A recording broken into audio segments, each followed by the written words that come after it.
I'm praying in my head. In certain places in the UK, you can be arrested.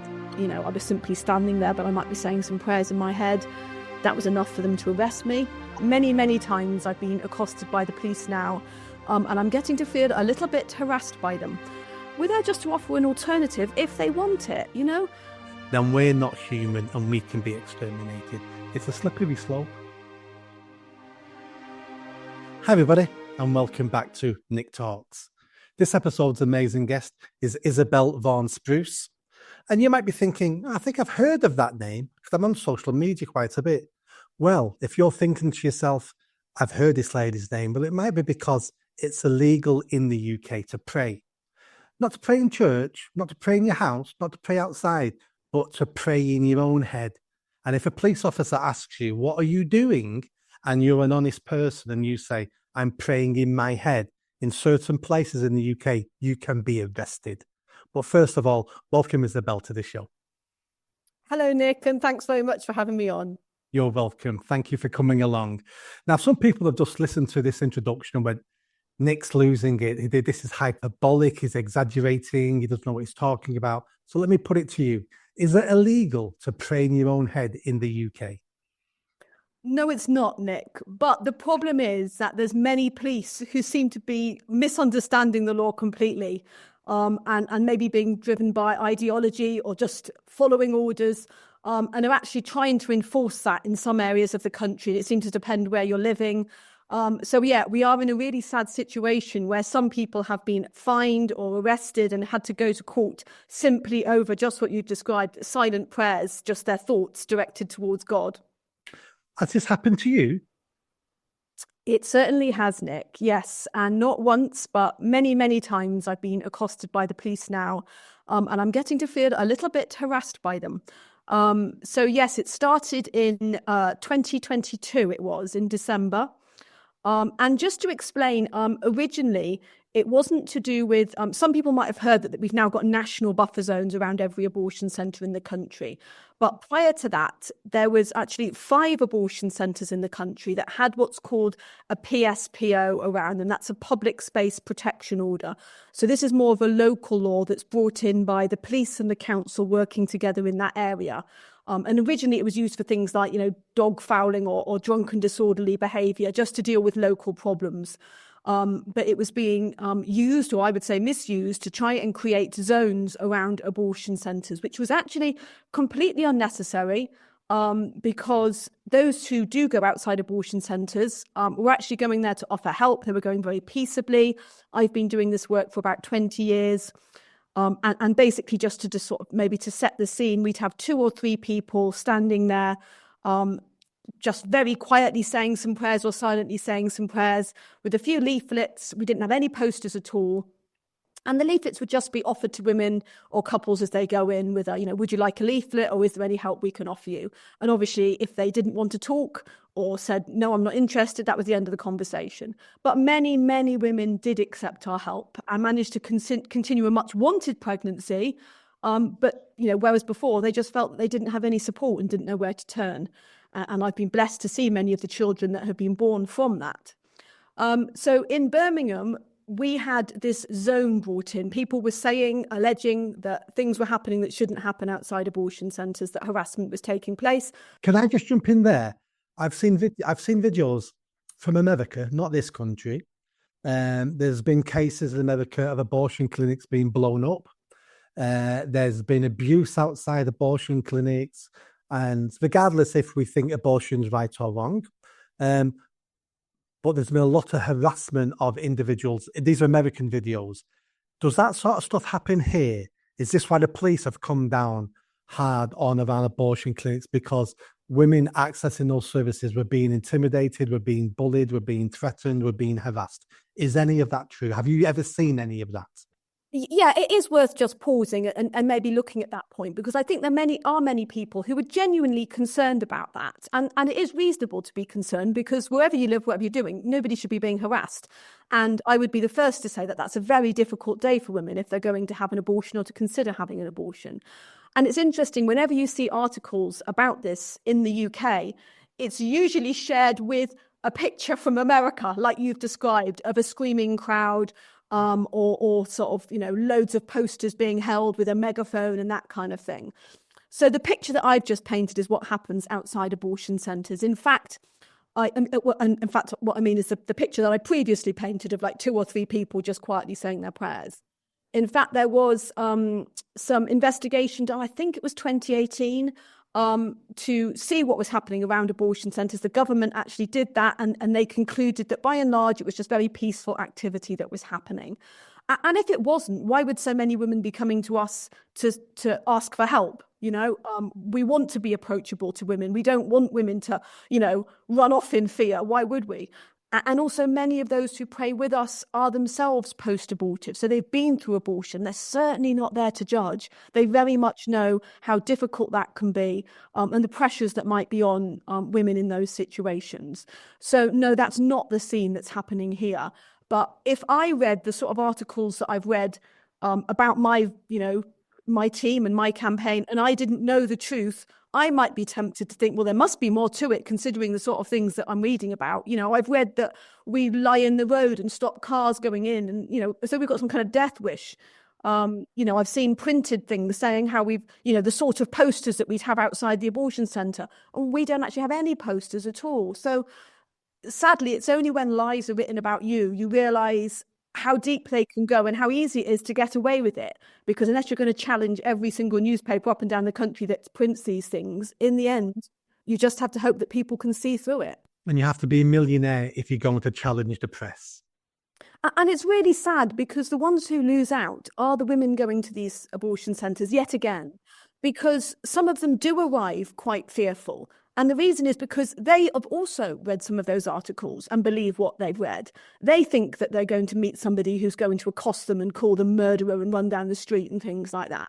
And so, on what's already a very difficult day, it becomes even more frightening. Maybe when they see somebody just standing there with a leaflet, they think, oh, this is obviously one of those people that's been written about, that's going to, run after me or judge me or whatever it might be.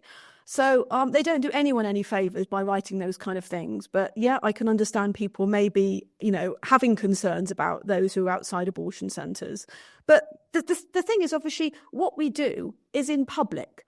So for years and years, we've, not just me, myself and my team, but, groups around the country have been doing this. Why hasn't anyone filmed any of these terrible activities happening? Why isn't there videos of people screaming murderer down a megaphone or whatever? It's not only because we don't do that. We don't believe that either. I would never dream of insulting somebody in a difficult situation like that. We're there just to offer an alternative if they want it, and also we're there for people who've had abortions who might be hurting afterwards, to maybe direct them to where they can find some healing. And I think that's a very important side of it. So, I do think that maybe just, it does warrant maybe some time of its own. So yeah, thanks for picking up on that. No problem. So we've cleared that bit up. So let's get to you and your experience. What? So they brought in like a zone around the abortion centre in Birmingham, and it forbade certain activities. So things like protesting, and certain images and words that you couldn't maybe share on paper. And even that, it was strange, because it said things like you're not allowed to use the word baby and fetus and mum. So these were words that, would be distressing to people. And you've got to ask, well, why is it distressing to hear the word baby or to hear the word mum or to hear the word fetus? But anyway, they were banned in certain forms. So woe betide anyone who's got a baby on board sticker on their car and parks it in that area. But anyway, I reasoned, well, these aren't things that, that I do. I don't protest outside abortion centres. That was the key thing that they were trying to ban, was protesting. And I've never done that outside an abortion centre. So I went and just silently said some prayers in my head. And actually, the abortion centre was even closed at the time. And when I say I was praying, I wasn't sort of on my knees, in a traditional prayer pose. I was just simply standing there, and, anyone walking past might have thought I was waiting for a taxi or, just, waiting for a friend or whatever it might be. But the police came and, they asked what I was doing. When I explained that, I was simply standing there, but I might be saying some prayers in my head, that was enough for them to arrest me. And I was, taken to a police cell, was there for quite a few hours. I was interrogated. And eventually I went to court, to cut a long story short, and I was acquitted very quickly within minutes. A few weeks later, I went back to do, exactly the same thing on exactly the same spot, reasoning that, okay, everyone understands this is acceptable now. But this time, 6 police officers came in a van and told me that my prayers were an offence. And again, I was arrested and taken to the police station.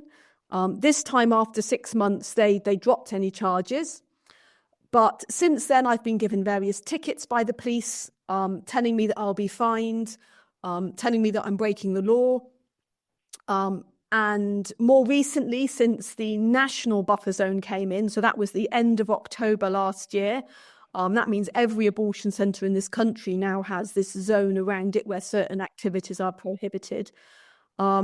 To start with, I didn't hear from the police, but more recently, the police have been coming out every week again, telling me different things each week, actually, which is quite confusing, but continuing that, that intimidation, really, in one form or another. And of course, I should add, it's not just me. It's been happening to other people around the country and in Scotland and, elsewhere. Yeah. So the first point I want to make is, if you was a liar, you never would have been arrested, because you have to tell the police officer what you're doing for them to have arrested you. So if you'd have been not as decent as you are and was quite willing to lie, then you'd have got away with what they think you were trying to do. So that's the first point. And that's the wrong message we send to society now, that if you lie, you get away with things, and you're too moral to want to be a liar. The second thing is the fact you've been to court, thrown out, and had another one dropped by the police means they know there's nothing they can do. But what they're doing now is intimidation. The process of harassing you and arresting you is the punishment. They're hoping to harass you that much, you stop going. And we're seeing this police action across the country now. I've trained police officers. I was based in police stations for many years as a council manager working with the police. And I used to be a huge supporter of the police. But this last year, I've come to a stage now where I actually say, I don't support the police anymore now. I think they're part of the problem. They're turning into the Gestapo, because they're not just following the law. They are following an ideology. They're like a political arm now of the establishment. The days of them following the Peeling rules have gone, and they're harassing you. I think that's exactly what it is. You're being harassed by the state. I think part of the problem is that rather than thinking, what's the law and how can we enforce that? It's like, we want to get rid of this woman. How can we do that? And that seems to be their kind of prime objective here. Or how can we bother this person? They should be looking at the law and thinking, okay, well, all she's doing is silently praying. That clearly isn't part of the law. And just to clear up, I know some people have said to me, well, you're not allowed in that area. It's not like a restraining order that says certain people can't go in that area. It's still a public street. Just because there's a PSPO or a buffer zone, it doesn't stop it being a public street. So any member of the public can still go down that street. In fact, many of them live down that street who might have similar views to me. It just means certain activities are prohibited.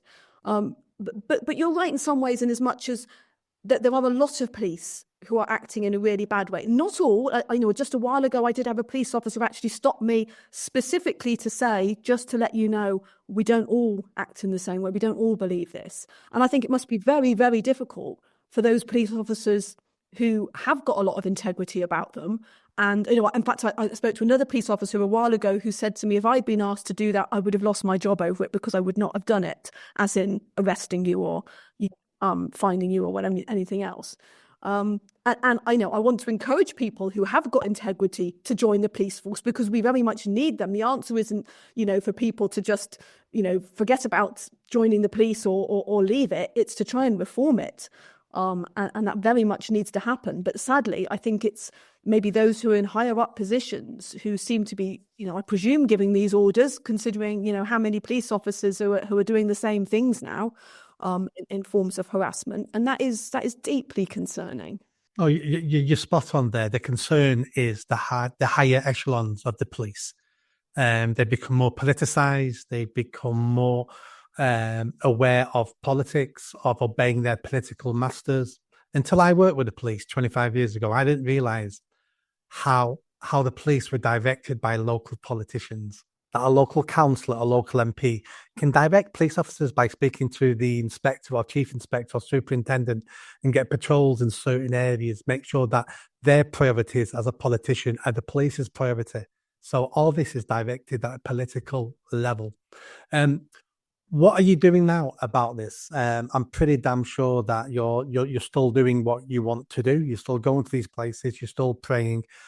What else is there? Anything else you're doing on top of this to make sure that, well, you're coming on podcasts like this to make sure people understand what's going on? Is there anything else you're doing?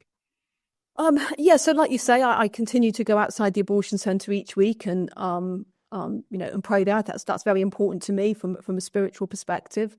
I am being supported by ADF, the Alliance Defending Freedom. They've been very helpful to me in the past in helping assure that my rights, my basic rights, to think what I want, where I want, are protected.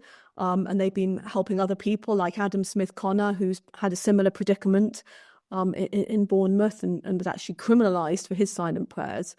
But yeah, really trying to create awareness around this issue. And that's in a way twofold, in as much as I believe we've got a particular issue of concern with abortion itself. I believe that in a way is two-tier justice, that those inside the womb are treated differently to those outside the womb. They don't have a right to life. And even those inside the womb, there's a double two-tier justice there, in as much as, abortion, the cutoff limit is 24 weeks, unless you've got a disability or you've got Down syndrome. If you've got a cleft palate, then you can be aborted right up until birth. What kind of message does that say to the 10-year-old who's got a cleft palate or has got Down syndrome or has got a disability, that they're somehow not as good as the rest of us, that they're not worthy of life? Because that is the message that's being given by society. So we've got that two-tier justice there, but also the two-tier justice as well that's going on with regards to our freedoms in society. And I know people are getting more awake and more aware to the two-tier justice that we're experiencing, but some of us those of us who've been doing pro-life work have been experiencing that for quite some years now. Like you say, this isn't something that's suddenly come up out of the blue. It's not just to do with our Labour government, although they're certainly not helping the situation. I can think of years ago when I was at the abortion centre, and some of my volunteers were being terribly treated by locals, not by those using the abortion centre, but some of the locals in the area. They were being, as in my volunteers, were being, spat at and sworn at and assaulted, having their property stolen. And some of the assaults were caught on video, and we would take them to the police. And I remember one police officer who was my point of contact, and I said, why isn't anything being done about this? We've given you the video of one of these assaults. We've got a witness. It's clear on camera. You've even got the number plate of the vehicle of this man. Why aren't you doing anything? And he said, well, if you don't want to be assaulted, you don't have to come out of your house, do you? So this is what we've been dealing with for some years now. It's not anything new to us, but I'm glad that more people are waking up to it and realizing that it's not just one group, and it will never be like that. That's how these injustices work. It starts with maybe one particular area of society, and it will go on and on and on. So we need to stand up for anyone who's not being treated fairly. It might be those who are pro-life today, then it could be all Catholics or all Christians tomorrow, and as we've seen, some street preachers, some teachers in school. There's other people who've, been castigated in some way and run into problems with the law, and again had to really stand up for their rights, for simply living out their Christian beliefs. So we do need to be aware of that and stick up for other people who are getting into difficulties, and not wait till it comes to our doorstep and then wonder why nobody's sticking up for us. No, I completely agree. We have rights in this country, or we don't have rights. Rights should not rely on the government informing you that at this moment in time you have those rights or you don't have those rights. And that's really what abortion is about. It's the government saying, those people inside that womb are not real humans until we decide they're real humans.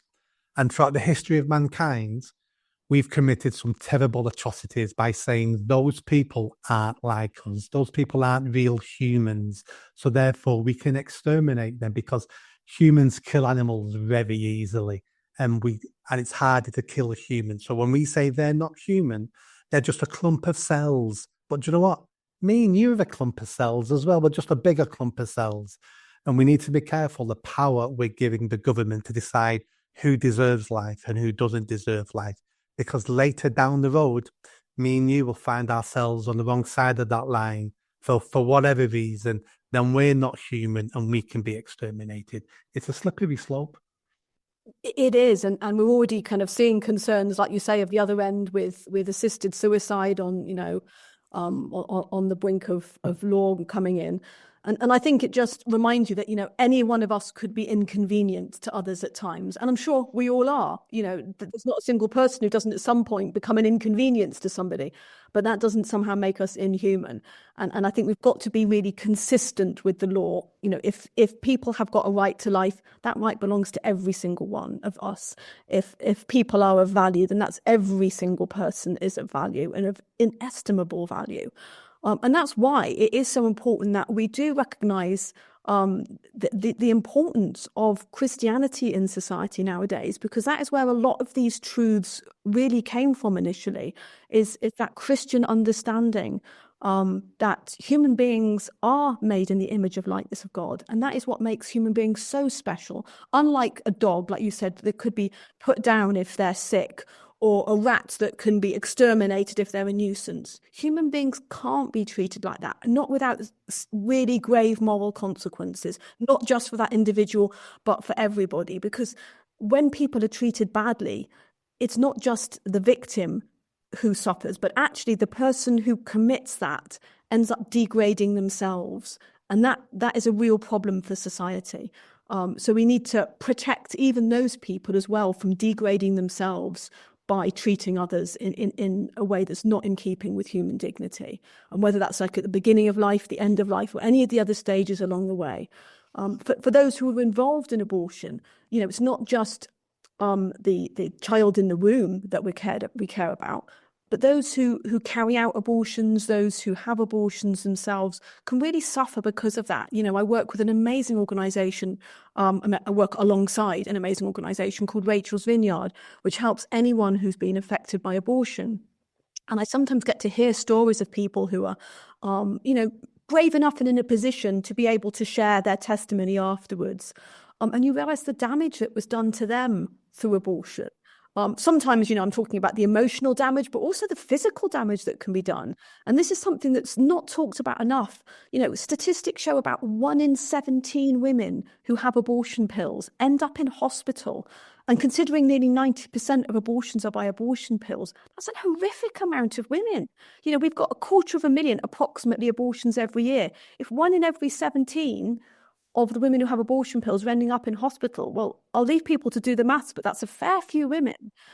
Do we really care so little about women that we're happy for that to carry on? Because most of those women won't be aware of that before they're having an abortion, or the possible mental or psychological consequences that they risk by going through something like that. So if we're really pro-women, then we need to start offering women some better options than abortion, which is in the past what we would try and do when we were outside abortion centres, not since buffer zones, but before that, we would just simply be there saying, if you want some support, if you need some help, we're here. And the amount of women who would say, oh, what kind of help would that be? And it might be rent, it might be accommodation, it might be childcare, it might be baby goods, it might just be friendship, or all sorts of things that they wouldn't be offered inside the abortion centre, and they just didn't know existed, hence the fact they were considering an abortion. And how sad it is for those women when they find out too late that there actually would have been some support for them. They needn't have made that decision. They could have maybe had that much wanted baby or the brother or sister for their other child that they maybe felt pressured into having an abortion over. So it is really important that women do know that the real options that there are. The answer to nearly all of our society's problems is this: we all need to be slightly better versions of ourselves.